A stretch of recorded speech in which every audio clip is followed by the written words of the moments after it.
사무엘상 28장 1절에서 25절까지 말씀인데요. 3절에서 10절까지만 읽도록 하겠습니다. 사무엘이 죽었으므로 온 이스라엘이 그를 두고 슬피 울며 그의 고향 라마의 장사였고 사울은 신접한 자와 박수를 그 땅에서 쫓아내었더라. 블레셋 사람들이 모여 수넴에 이르러 진침해 사울이 온 이스라엘을 모아 길보아에 진쳤더니 사울이 블레셋 사람들의 군대를 보고 두려워서 그의 마음이 크게 떨린지라. 사울이 여호와께 묻자오되 여호와께서 꿈으로도 우리임으로도 선지자로도 그에게 대답하지 아니하시므로 사울이 그의 신하들에게 이르되 나를 위하여 신접한 여인을 찾으라. 내가 그리로 가서 그에게 물으리라 하니 그의 신하들이 그에게 이르되 보소서 엔돌에 신접한 여인이 있나이다. 사울이 다른 옷을 입고 변장하여 두 사람과 함께 갈새 그들이 밤에 그 여인에게 이르러서는 사울이 이르되 청하노니 나를 위하여 신접한 술법으로 내가 내게 말하는 사람을 불러올리라 하니 여인이 그에게 이르되 네가 사울이 행한 일 곧 그가 신접한 자와 박수를 이 땅에서 멸절시켰음을 아나니 네가 어찌하여 내 생명을 올무를 놓아 나를 죽게 하려느냐 하는지라.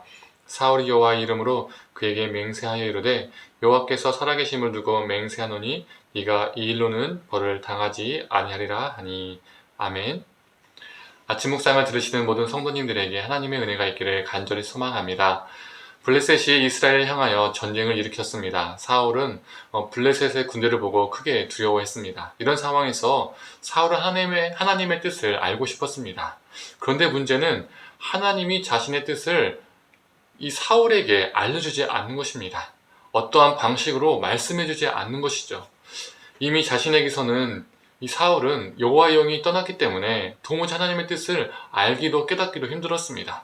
그러면 이전에는 사무엘이라도 있지 않았습니까? 이 사무엘에게 가서 하나님의 뜻을 물을 수 있었는데 사울은 이제 물을 수가 없습니다. 왜 그렇죠? 사무엘이 죽었기 때문입니다. 그때 그가 어떤 생각을 합니까? 이전에 자신이 이스라엘 땅에서 신접한 사람들을 쫓아냈었는데 그 중에 이 신접한 여인에게 하나님의 뜻을 물으려고 합니다. 창피하니까 어떻게 가죠? 변장해서 갑니다. 요즘 말로 하나님의 뜻을 알기 위해서 무당에게 찾아간 것이죠. 신명기 18장 11절과 12절의 말씀입니다. 진언자나 신접자나 박수나 초혼자를 너희 가운데 용납하지 말라. 이런 일을 행하는 모든 자를 여호와께서 가증히 여기시나니 이런 가증한 일로 말미암아 네 하나님 여호와께서 그들을 네 앞에서 쫓아내시느니라. 신명기 말씀에서 신접한 자를 용납하는 것은 무엇이라고 말하고 있습니까? 하나님이 가증히 여기는 것이라고 말하고 있습니다. 그런데 지금 사울은 무엇을 하고 있죠? 하나님이 가증히 여기시는 방법으로 하나님의 뜻을 찾고 있습니다. 하나님의 뜻 찾는 것, 그것 자체는 나쁜 것이 아닙니다. 거룩한 것이죠. 하나님이 원하시는 겁니다. 우리가 일상 속에서 하나님을 찾는 거, 우리 하나님이 원하시는 것이죠. 그런데 그걸 하나님이 가증히 여기는 방법으로 행하는 게 문제입니다. 예배도, 기도도, 헌금도, 그 밖에 우리의 모든 신앙 행위도요, 거룩한 것입니다. 좋은 것이죠. 그런데 이 예배 그 자체는 선한 것, 거룩한 것, 하나님께 영광 돌리는 것이지만 무엇이 문제입니까?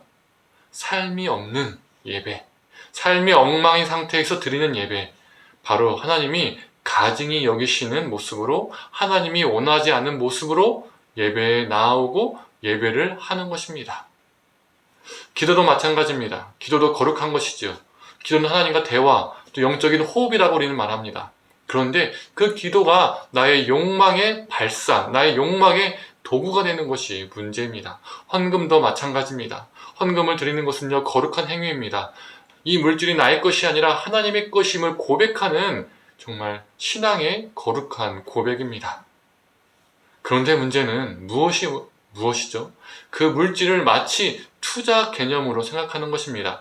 헌금을 드리면 하나님께서 나에게 복을 주시고 나에게 더 많은 물질의 은혜를 주신다라는 그 개념, 믿음, 신앙, 신념, 그게 문제입니다. 예언서들을 보면 어떻습니까? 바로 하나님의 백성이라는 이스라엘이 그릇된 방식으로 하나님께 드렸습니다. 그들의 예배드림, 그들의 기도드림, 그들의 물질드림, 이 모든 것들을 하나님께서 전혀 기뻐하지 않으시고 가증히 여기시고 견디기 힘들다라고 하나님께서 말씀하시죠. 말라기에서는 하나님께서 차라리 누군가가 이 성전의 문을 닫아주었으면 좋겠다라고 말씀하시기까지 합니다. 이처럼 예배, 기도, 헌금 모든 것들 다 거룩한 것입니다. 하지만 우리도 사울처럼 하나님이 가증히 여기는 방식으로, 하나님이 견디기 힘든 방식으로, 또 하나님을 곤비케 하는 방식으로 그 모든 것을 하나님께 드릴 수 있다는 것입니다.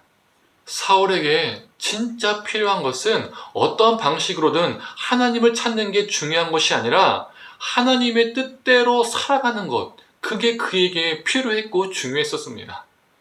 그는 하나님의 뜻을 몰랐을까요? 이미 하나님의 뜻을 그는 알았습니다. 그런데 거스르며 살았죠. 우리도 마찬가지입니다. 예배, 기도, 금식, 헌금, 어떠한 방식으로든 수없이 많이 드리는 게 중요한 것이 아니라 하나님의 뜻대로 살아가는 것, 이것이 중요합니다. 사랑하는 성도님들, 내가 원하는 방식으로, 내가 생각하는 욕망의 방식으로 하나님께 나아가는 것이 아니라 하나님의 뜻대로 하나님께 나아가고 하나님의 뜻대로 살아가는 저와 성도님들 되기를 소망합니다. 하나님, 내가 원하는 방식이 아니라 나의 욕망과 탐욕의 방식이 아니라 하나님께서 원하시는 방식으로 하나님의 뜻 안에서 살아갈 수 있는 우리가 되게 하여 주시옵소서. 오늘 하루도 그렇게 살게 하여 주시옵소서. 감사드리며 사랑이 많으신 예수님의 이름으로 기도드립니다. 아멘.